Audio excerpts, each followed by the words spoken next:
The my men will be gone for days, and when they come back, they will come back with captives who they will kill and ask me to cut in pieces and boil for their food. There was no way she or anyone else would have gone through that. No way men would eat other men. I wanted desperately to ask her how human flesh tastes like.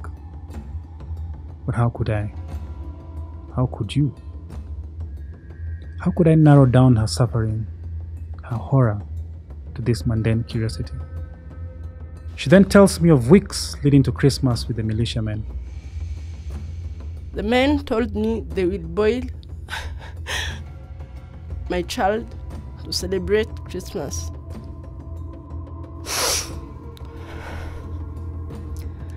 Then they made me light a big fire and put a big pot on top of it. I begged and cried, but they laughed like Satan. They made me place my baby into the boiling pot, and they all stood aside.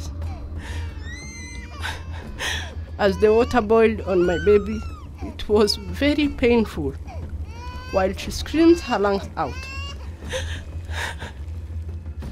There's nothing I've heard in my life that can match hearing this woman talk about watching and hearing her baby boil in that pot. I'm a father, but you don't have to be a parent to feel your skin crawl, to feel your revulsion at this. You only have to have a heartbeat, because you feel your hands turn cold at hearing this part of the tale. Thankfully, Mokolo asked his men to remove the baby, but not after she was burnt and her skin was peeling off.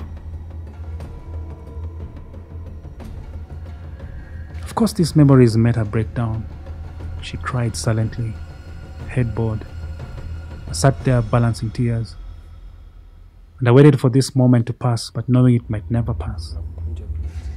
I stared at a spot, because when you stare at a spot for long without blinking, your tears will not fall. But then I blinked.